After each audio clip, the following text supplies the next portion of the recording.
est-ce que daa bëgg nu taali ko nu la moo non fi may wax mooy est-ce que nekkuñu ci schéma tous les acteurs yow je pense que ni gars yi nekkuñu ci schéma tous les acteurs ñoom ci schéma lañ ne Omar qui se sont déplacés Omar mais même société civile ñu ci ay schéma c'est normal non je suis d'accord non bul wax loolu non ne soyons pas société civile yéen ñëpp am tout est clean nice yow sa bopp nga xam nag Mohamed wait and see Babacar, qu'est-ce que vous attendez de nous? Non mais attends que mais licenciement yi les séries de licenciement là déggu laa li ma doon wax léegi ma ne ndax déggu laa li ma doon wax léegi d'accord maintenant les gars on avance qu'est-ce que vous HLM on a repris les gens qui sont licenciés yooyu opposition non on n'a pas l'opposition en parle alors merci on avance merci on avance de l'opposition nous en parlons Babacar nous en parlons tey waxtu bi dafa nous en parlons ma ne soo saa yi li ñu gis ak lii na le presse 1% yi bi nga fi defee société civile waxuñu dara. oui te 1% la ñu teg suñu ndodd. waaw benn yoon ñu organiser marche taxaw wax parce que pour il n'est pas question. d'accord que Sénégalais yi di fay 1%. merci beaucoup maintenant dinaa ñëwaat ci yow Bachir ci yow laa tàmbale woon ñu waxtaan ci encadrement crédits spéciaux yi coow li bari na ci loolu déjà vendredi bay passé balaa ñu quitté ci la proposition de loi yi génnoon on n'a pas eu l'occasion di ñëwaat ci bu baax a baax mais ci biir semaine bi l'actualité a évolué gis nañu ne l'Assemblée ne lâche toujours pas Diomaye seen proposition de loi yooyu noonu encadrement crédits spéciaux ak autres fonds secrets ñu mel ni Assemblée bi gis nañu ne daal ñu ngi acculé bu baax a baax le président Diomaye maintenant qu'est-ce que cela vous inspire cette actualité? waaw balaa ma wax ci loolu Mohamed di rappeler ni licenciement yi ñu ngi tar ñu ngi continuer. ndaxte. mais ñu ngi réhabilité aussi. Ibrahima SNHLM. Ousmane pardon je peux continuer. waaw ñëwal. dama ne licenciement yi ñu ngi tar demal AGETIP tey 14 personnes dañ leen licencier après les avoir mis en chômage technique ça fait 6 mois. nee nañ motif économique. mais moom moo fa war a jógee moom. ah léegi waaw mais day na dem na uti kiiraay fee. fan la fay kañ la fay jógee. moom c'est pas une raison. bu dem na uti kiiraay fële. moom la. duñ ko protéger. waaw d'accord voilà kenn bu président protéger président sax wax na ko président neen du protéger. waaw d'accord moom warul dàq ñooñu. waaw dama ne moom moo fa war a jógee moom. waaw dama ne léegi moom fu mu toll nii. bëgg na la yomb dana dem kiiraay. waaw moom moo war a jógee foofu. boo demee tey jii nii AGETIP. loolu la tribune defoon na ci 14 agents jël nañ leen def leen chômage technique en février dernier. Le délai devait finir au 31 tey le 31 n'est-ce pas suba le 3 tey on les a licenciés. pour motif économique. bien sûr kon nag ñii soloon seen dàll. ne woon dañoo demoon defi médiation entre le directeur général de la SNHLM.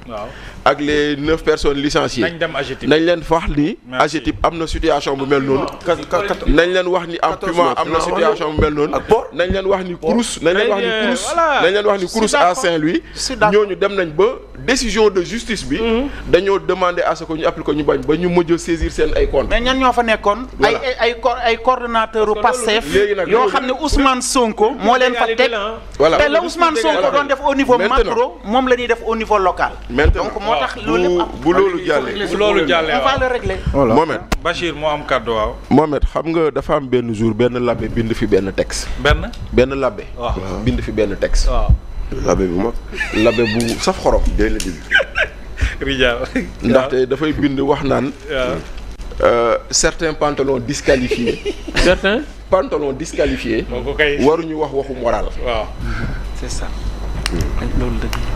kon nag fii tamit sur la question des fonds spéciaux. certaines pratiques disqualifient ñenn ñi nga xam ne ñoo porté loi bi. dëgg la. léegi expliquer ñu. voilà mu leer. xam nga tey jii nee nañ ñu. waaw y a une proposition de loi portée par Guy Marius Sagna. mais ba mu njëkkee yëkkati proposition de loi bi. fekk Ousmane Sonko nekk premier ministre. dañ ko ne teg ko ci suuf mu teg ko ci suuf. ça c'est un comportement qui disqualifie. parce que bu boobaa da ngay gis ni. ce n'est pas fait à des fins de gestion et de transparence mais c'est fait à des fins politiques. très bien.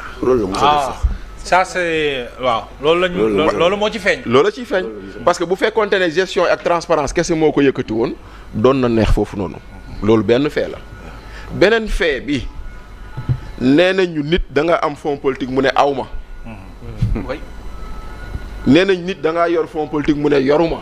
te ku ko wax daañu la fëgg ci kaso bi. nit bind ko laaj ko ndax am ngeen fonds politique ñu tontuwul. ministre am porte parole jàkkaarloog ñun dem RTS. Marie Rose Faye. waaw vidéo yaa ngi gisuma. vidéo balaa ma doon ne dafa tegal ñu ko. non loolu ñëpp gis nañ ko Bachir loolu kay ñëpp Sénégalais lay tegal ñu vidéo bi waaye. dëgg la debar. Sénégalais lay seetaan gis na. waaw mais du tere dañ leen koy fàttali. nit ki taxaw nee ñu. primature amul fonds politique. wallaahi ñu toog ba nit ki xam ni les carottes sont pourries. pas et que non les carottes sont pourries et que y a plus rien de possible dans une relation entre ñoom ñaar. mu ne naa man am naa 1,7 milliard xaw ma nangam. c'est ça le problème. Abdourahmane Diouf nee na par trimestre. mais balaa Abdourahmane di ko wax ñun wax ñu ko fii. ba pare moom Abdourahmane li ci yées nee na mi ngi doon laaj rallonge. voilà non ma jàmbal jàng ko ma jàmbal moo ñu njëkk a wax ni. en décembre Sonko demande ses fonds politiques par anticipation. waaw kenn weddiwul. ma wax 9 milliards yi ma jàmbal. muy noonu. ñu ngi koy nuyu kon nag tey jii nii xam nga man moo tax man dafa am ay démarches yoo xam ne dama ci ànd mais contexte bi après ça peut me poser problème. Bien sûr. Le contexte. te l'encadrement des fonds spéciaux. ci la bokk. waaw comme aussi lu ñu wax sur la déclaration de patrimoine. man je ne peux pas comprendre qu'on dise que seul le président doit faire une déclaration publique de patrimoine. Mais soyons honnêtes. Pourquoi c'est seulement le président à qui on dit won ñu loo am. Pourquoi on ne doit pas le demander à un ministre? Pourquoi on ne doit pas le demander à un DG? Qui peut le plus, peut le moins. Mais au moins, à défaut de demander aux gens de publier leur patrimoine, mais qu'on autorise l'OFNAC au moins à publier la liste de ceux qui ont déclaré leur patrimoine. Assujettis. Au moins, voici la liste des assujettis. La liste des assujettis qui ont déclaré leur patrimoine. Wow. C'est pour encourager les autres. Pour encourager les autres. Kon nag tey jii nii yooyu c'est des mesures yoo xam ne. kañ jàmbaare ngir yàmbari góorgóorlu. C'est des mesures yoo xam ne dans un autre contexte tout le monde devrait l'applaudir.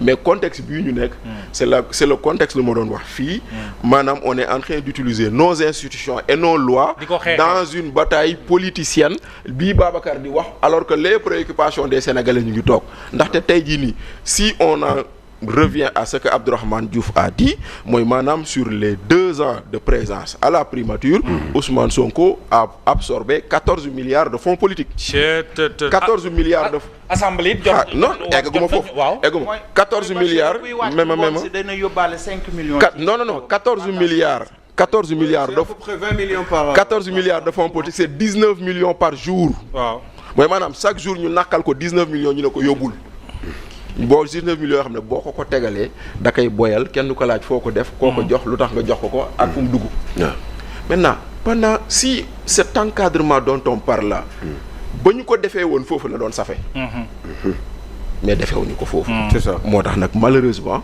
l'encadrement des fonds spéciaux man sur un point je suis pas pour